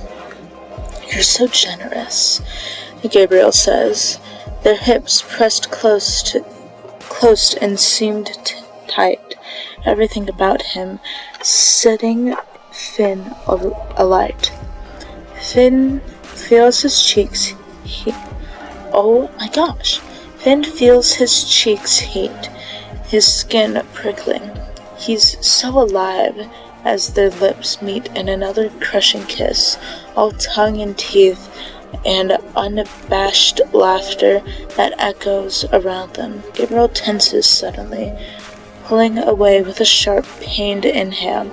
Finn thinks nothing of it, leaving with a quiet whimper to protest the loss of that mouth against his own, only to open his eyes to find Gabriel's lips stained crimson, his eyes wide and scared, an expression unlike any one he's not seen on that face before. Gabriel crumbles, a hand clutching his chest, trembling fingers coming away slick with blood as he desperately fists Finn's shirt. He coughs a pained sputter, and Finn follows him to the ground. When he catches, he sees the red that blooms upon his shirt, and gone is the warm tan of his skin, now replaced with sickly white. Gabriel tries to speak, but Finn hushes him, holding him tight to his chest. Stay with me, okay? You're gonna be alright. Frantic hands search his torso, fingers fumbling with his shirt buttons to part the sodden fabric. and Finn forces himself to hold on to his wavering threads of hope. Coldness creeps into his chest, and he sees that the flow of blood isn't stopping. The wound, a grave one, something fatal. The way Gabriel smiles at him says he knows it too. "Stop and look at me," Gabriel says, reaching up with a bloodied hand to press his cooing fingers into Finn's tear-stricken cheek. His touch, a gentle, tender thing. Then he dares to smile that brilliant smile, and Finn commits it to memory. "You'll be just fine." Finn chokes on a sob, curling closer, holding him tighter. "Not without you. I love you." His hand falls from Finn's face, and Gabriel goes limp in his arms, the light and life fading from his eyes. Finn cries, stopping the fruitless pressure he applies to the wound. He cradles Gabriel's face with both hands and screams again. This time there's no words, just agony, pure and unfettered, like a dying animal. Finn has known agony before, in being abandoned, in punches to the face and broken ribs, and this was an agony, this was an ungodly kind. Cruelty without rationale. A man witnessed his soulmate's ultimate death. He lets out another sob, his heart shot and shriveled. Cold, firm fingers curl around his throat, appearing out of the shadows that surrounded them, and Finn is pulled from the ground and away from Gabriel with startling ease. His back hits the same wall Gabriel had pushed him up against, the bite of the brick against his spine harsh, and he finds himself that burn of violent red in the darkness. And he finds eyes that burn of violent red in the darkness. Eyes of the man that did this, that took Gabriel, that will steal his chance to mourn from him, as well as everything else. Then a flash of white, a sharp, deadly grin. You do well not to struggle. You can barely see through the unending film of tears, but he claws and kicks and screams, his fist connecting with a solid jaw, with a hard crack. The man doesn't falter, doesn't even flinch. Those fingers curl tighter against his throat, and suddenly Finn can't speak, almost can't breathe, and the thing that has him laughs wickedly. Though that laugh dies when he leans in, presses his cold lips to Finn's throat, and then all he feels is pain, white-hot, blinding, deliberating pain. He stops struggling and sinks into a sudden euphoria, and the physical hurt overrides the guttural emotion, the ache that's threatening to pry open his chest, to hollow him out. He's almost grateful. He grants himself a final glance at Gabriel, where he lays cold and alone on the ground, and he welcomes death. 48 hours later, he wakes with a scream that tears from somewhere deep inside his chest, one that sounds inherently inhuman and leaves his throat raw. He's boxed in and buried? Alive? Is he alive? And his instinct kicks in as he reaches up and frantically begins to claw at the silken fabric. He digs and punches, his nails snapping and his skin splitting. His fingers are cracked and bloodied and ruined when he finally finds dirt. Eventually, he breaks the surface. The freshly covered grave still wet as he pulls himself free. His wild eyes soon lock onto the gravestone that sits proudly before him as the world suddenly comes back into focus. Ferngren Atticanus in Escorn, brave soldier, loving friend. He tries to stand, stumbling over nothing, his legs weak, and he lands face first in the pile of dirt that covers the grave beside him. It's freshly covered, just like his own, and he can feel him. He knows who lays beneath the dirt. Gabriel. He crawls forward, carefully tracing the letters that are lovingly etched into the stone. His name, his beloved, and then he's screaming again, something cold and thick trickling down his cheeks. His eyes sting as violent sobs rock his body and make him heave, and he expels the contents of his stomach upon the wet grass. He tastes copper on his tongue, and he sees blood staining the ground, reaching up to wipe the wet from his lips. Then he touches his cheek, where his other hand, his fingers come away red. He's rotting. "Sir, what are you doing out here this late?" His throat burns, and the smell that hits him like a freight train makes his mouth water. He must be mad, sitting in all that dirt. Doesn't look well. Finn turns to find a petite woman standing before him, her brow furrowed as she cautiously edges closer. Her lips might not be moving, but she's so loud. "What's wrong with him? Maybe I should leave, or get the police, or shut up," he mutters, pushing his fingers into his matted hair and tugging, blood sliding slick against his temples. She pauses, her pulse thrumming loudly, too loudly. He can hear her blood pumping generously through her veins, and the burn in his throat reaches a fever pitch. It's unbelievable, and he needs to, are you okay? Oh my God, your eyes, she breathes, a voice cracking and terrified as she slowly takes a step back. Before he knows what he's doing, Finn has her pinned beneath her, his teeth at her throat. They sink into her supple flesh with ease, and he bites and drinks, and he can't stop. The first rush of blood against his tongue is like nothing he's ever tasted.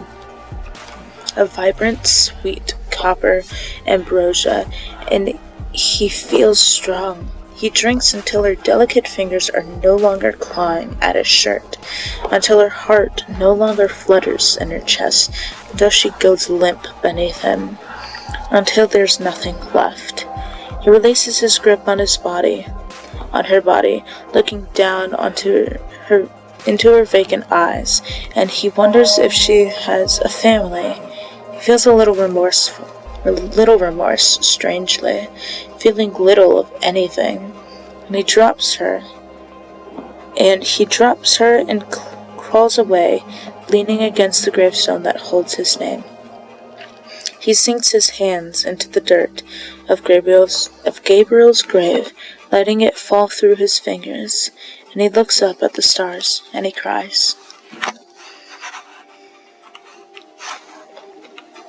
Okay, I was like, I didn't want to read a long thing again. Leaving Arigaria. Oh gosh. August walks full pelt towards the door and shoves it open with a firm palm, grateful for the fresh air that hits their face, fills their lungs. Their cheeks are hot and thrumming frantically in their chest, and they need to quell this burning, building rage before it consumes them. Anger, pain, jealousy, all swirling around like a vortex in their mind, as a quiet and utterly too polite voice rings out behind them. Gus, I'm sorry, I didn't what? They spit, caught off guard by wide, earnest green eyes as they turn, always so bloody earnest. Ezra looks up at them, and August notices that he's getting taller by the day, slowly becoming the person August always pretended they could be. They straighten their shirt, nostrils flaring, as they compose themselves. You didn't even try, do you? You don't even try, do you? Ezra didn't respond, didn't understand, but he follows them dutifully as they head for the garden, sitting quietly on the bench.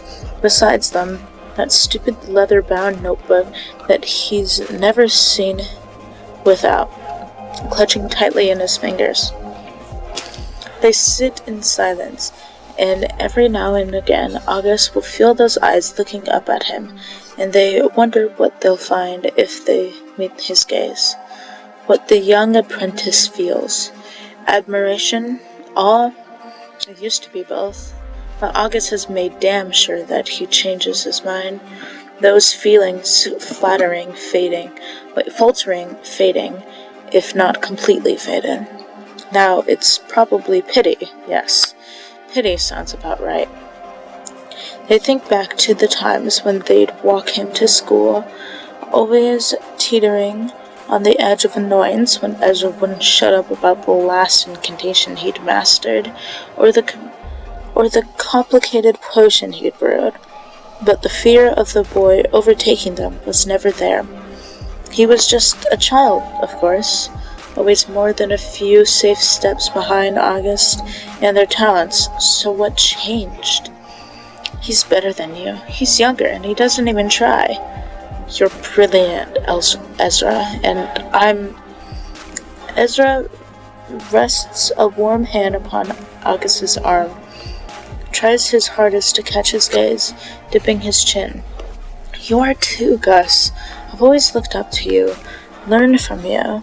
He drops his gaze. I don't know what I've done wrong. August scoffs, rolls their eyes, pulling their arm free from his touch, a little rougher than necessary. I'm leaving. I'm done here. I can't listen to one more person say how disappointed they are in me. They stand, and Ezra stands with them, waits by their side expectantly, like the lost little puppy he always has been, always will be, too bloody nice for his own good. 'Cause please don't leave. I still have so much to learn from you. Where will you go? They roll their eyes at knowing that they have nothing more to offer this young witch. I'm going to join the Enforcers. I'm going to be better, to make myself worth something, to matter. I don't know. I'll find some other boring little town to settle in, I suppose. They sigh, staring anywhere else but at Ezra, feeling a pang of guilt, knowing those emerald eyes will be rimmed with tears, edged with sadness. Just not here. They finally turn to face the young witch, wondering how things might have been were they not so selfish, so utterly transfixed with being better, faster, stronger. I wish you well, Ezra. Before Ezra can open his mouth to respond, August is gone, a mere silhouette amongst white rose bushes, shoulders fixed, head held high, but inside they're screaming, "Goodbye, old friend." Wilhelm. We're gonna go with Wilhelm because that's easier to say. And I'm tired. Well, not tired, but my throat is. The Wilhelm Academy. When the stigma surrounding the unknown around witches came to calm, people like Lady Etahau and Sir Obrihan Wilhelm seized a golden opportunity. Witches can be a glowing commodity, but the idea of superior grooming and breeding, along with the pressure of the enforcement agency, the Wilhelm Academy of the Arcana was formed. Established in Argaria, the academy quickly rose to become the place to enroll as a witch who wanted to succeed above all others. The Wilhelm's powers were long unmatched. The enrollment with their schooling would be a near assured place among the most elite witches. They were also known to have dealings and guaranteed placements with the enforcers, and if not a comfortable life, with the merits of attending their school. Well-educated witches can virtually have any occupation of their choosing, but it is universally considered an honorable aspiration to be placed amongst the enforcer ranks. The idea of serving the country and representing their kind, an attractive one. Some also consider the academy to be a place for redemption of sorts, somewhere where witches should go to make up for any previous instances of hysteria, and almost to communicate their desires to keep their powers in check. All in all, the academy is highly regarded, and their students that follow a very strict regime leaves as a higher status than that of their peers. Previously, their founders had sought to have their child, Augustus Wilhelm, as the next ruling head, but they are currently known to be stationed as a high-ranking enforcer in Lunaris. No word from the Wilhelms about a change of ownership has been heard, despite their long insistence that it would be their seemingly reluctant only child. Where's my mouse? There it is. Okay. It looks like that is all of the codex. Now, I wanted to check gallery of this one because I had... Okay, there we go. I was like, it had a longer one, so I wanted to make sure. I'm pretty sure I showed all of these before. Just wanted to do like a small recap. Oh shit. I don't really want to do the other ones. What are the mini stories? Oh, they're locked. Never mind. Yeah, I was hoping I could read a little bit on them. The people. This is Owen, by the way. We were talking about Owen, but we didn't actually get to see Owen at all in this episode. But this is Owen. I guess he does have a tail. This right here, this is his tail. Which is why I knew he was of devil descent, but I didn't think he was a prince. I thought it was weird he was wearing a gold-ish crown, but I didn't realize he was a prince. So. I had to stretch. So, hopefully next time, I would say Friday, but I actually have plans Friday, so I cannot do this Friday. But I will hopefully do it next Wednesday, and see how that goes.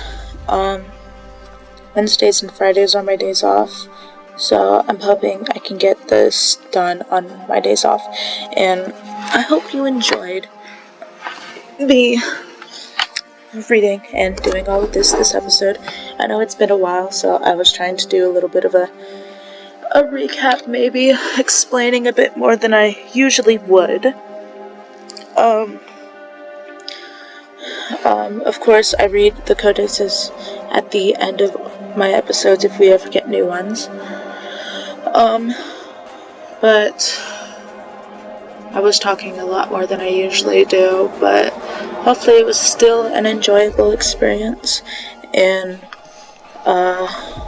I might do a small video of a demo of one of the games that, I read this demo quite often because it's honestly one of my favorite stories, but it hasn't come to full yet. It's still in the demo. And honestly, I would really like to see it flourish, and because I think it's a great story. So I might do a little video for that. There's a couple visual novels that I think are absolutely fantastic, but they're still in the demos, so I might do like one or two videos in the same day, just to get that out there.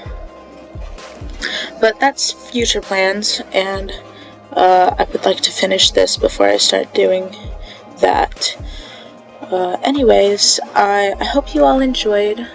It's a bit late, so I had to keep my voice a bit softer than usual. So I hope that was pleasant, I guess. I hope you have a splendid rest of your day, and don't be like me, please. Get some good sleep. Okay. Goodbye, I love you. Stop hitting the stop button because I'm not on the thing. Okay, let's try this again. Goodbye.